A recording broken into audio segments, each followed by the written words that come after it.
welcome back to my channel. This is Ebony Nikita, the Dominican princess, and I am here with a brand new episode.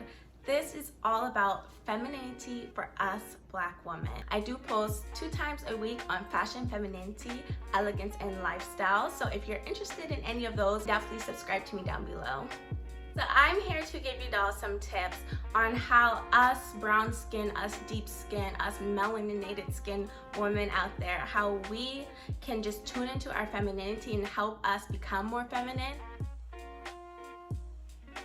despite what your influences are and who's around you and what you grew up on. Channeling into your femininity is something that is so beautiful. It's something that is, I believe, almost underrated. Sometimes I feel like the media, especially certain movements, can just view us women, we need to be dominant, especially for us Black women. Like, if we are not a strong, independent Black woman and we don't showcase that and how we walk and how we talk, then it's like we are doing us Black women injustice. And I don't think that is right. I feel like, yes, I would say that my mother, she is strong, she is independent, she is beautiful.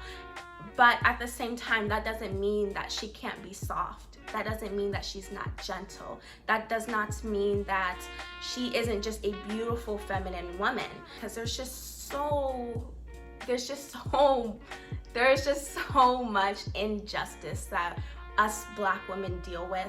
And of course we are to be strong and we are to defend ourselves, but at the same time we shouldn't let that control us. So I will say that throughout my life I have had people say to me like, oh, you're so pretty, or you're pretty for a Black girl, or you aren't like the other ones. And to me, there is no one definition of a good Black girl or a good Black woman. I would like to say I have gone through life to where I have tried to live up to certain Eurocentric standards. I've been insecure about myself, around my friends. There are so many stereotypes about Black women, and I know there's certain standards that you may feel like you have to live up to if you are going to a primarily Black school. Maybe you are in a workplace, maybe it's your friends, maybe it's someone that you know, maybe it's a family, and they may say you're not Black enough, or it may be someone who's not Black who says like you're white. Whenever I was just growing up in middle school, you know, a lot of people would say like, Ebony, you're so white. And to me, there's like, how dare you? Like, you don't even know, like, are you saying because I don't speak loudly and that I don't act a certain way and I don't dress a certain way, that means that I'm automatically white because it's good enough for you? That stereotype, there's no one type of Black person. I don't have to live up to any standards of what Black is. And that's the same thing for all of you dolls out there. So if I like rap music, that doesn't mean that I'm too Black. If I like to go horseback riding, that doesn't mean that, oh, I'm not Black enough.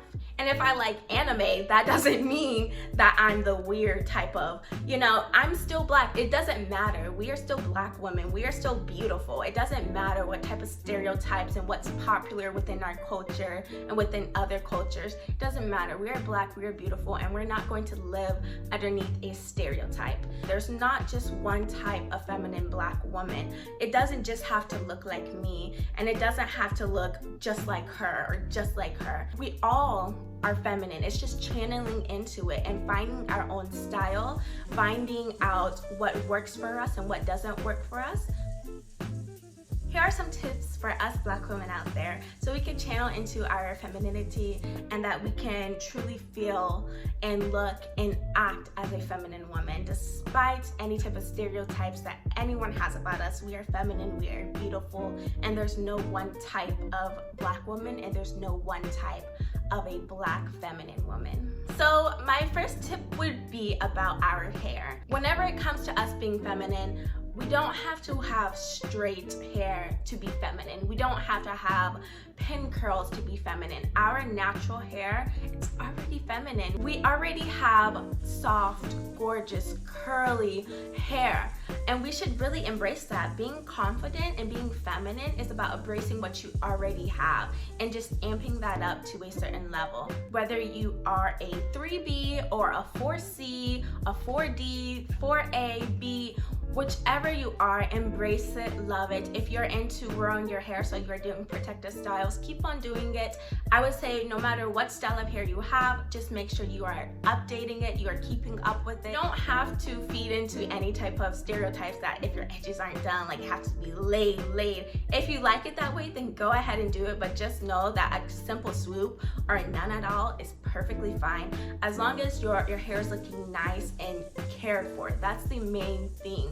The way that edges look nice, right, whenever we do gel up our edges, is that it makes our hair look polished. It makes our hair look put together. So if you do like to put your hair up in a pineapple and just kind of make sure your edges are moisturized, that's perfectly fine. But I will say you don't want to have super loud hairstyles, as in something that is like a neon green hair or maybe a bright red hairstyle. Doesn't look the most classiest.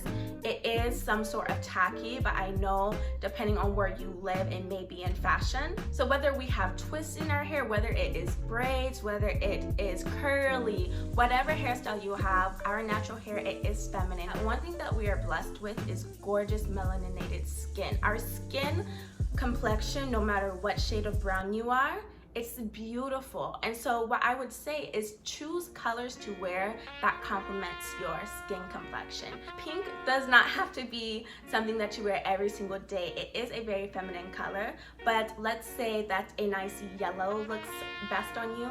You can start wearing yellow. Maybe navy blue looks best on you.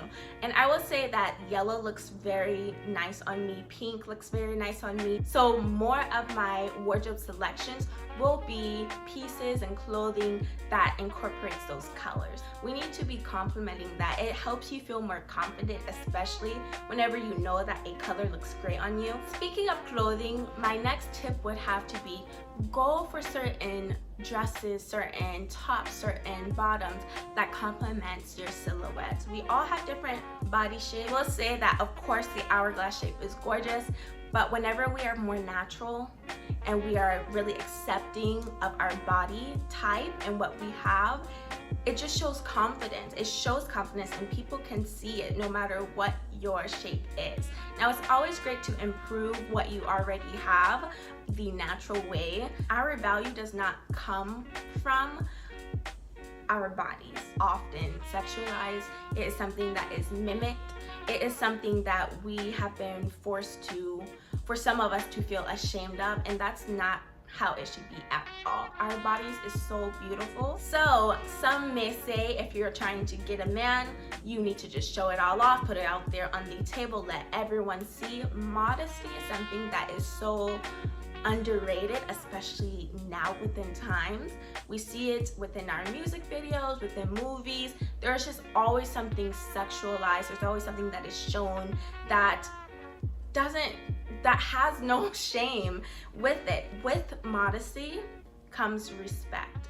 With modesty comes a little bit of mystery. There's something longing for within modesty. So even though I am wearing this high neck top, I am still beautiful. I don't have to feel like in order for me to be desired by any man that I have to always be showing off my chest. We need to make sure that we don't feel like, oh, because we love our bodies, we have to show everything off. I love my body. My husband loves my body. Femininity, elegance, classiness, it is whenever you have it all to show, but then you choose not to. Modesty. That right there is beautiful. I will say my next tip, this goes along with an episode that I already made that I will link down below, is not to be too flashy. So try to avoid any type of bold, really flashy nail art. Of course, they're nice to look at, but whenever people see it and it's a little bit more distracting than you need to definitely dial it back. Going for super extra long nails, really bold colors that don't really complement your skin tone complexion, or that is just way too distracting, is something that you want to avoid. So if you do choose makeup, you want to make sure that you are complementing your natural features. If we love bold colors, but make sure that it is tasteful, make sure that it's really complementing your skin tone complexion. Also, if you are looking for some more feminine clothing, I do have an episode, my top 5 feminine clothing stores for us ladies out there. You could definitely take a look at that. I will link it down below. They can still be chic, they can still be fashionable, they don't have to be boring, but make sure that they're not too flashy, they're not too bold, they're not showing off too much. And I would like to say, make sure you aren't dressing for a man. A lot of women do, and it's okay to dress up for a man, as in, you know what, this is our day, I'm going to dress up for myself and for him. That's perfectly fine, but make sure you aren't leaving your house wearing just skin tight leggings that shows off everything and crop tops that just show off everything. Make sure that you're dressing in a classy, tasteful way, and you will feel and you will be more respected. The way that people view you will be with more respect. It's just another stereotype about us, and that is the way that we act. Now, as feminine ladies, we need to make sure that we are representing not only ourselves in a respectable way, but as Black women, we need to make sure that we are representing our community in a respectable way. I mean, if you're in public, make sure you aren't speaking too loud. One thing is cussing. Make sure you aren't cussing. That is something that is very unladylike, not very feminine at all. And what I will say, your attitude. Now, there are different icons out there of Black women who are just elegant. They are still strong, but they're beautiful, they're feminine, such as Diane Carroll, Naomi Campbell. Both of them have a certain regalness to them. They have a certain confidence to them, and they aren't dominant. They aren't trying to be dominant. They aren't trying to be a man.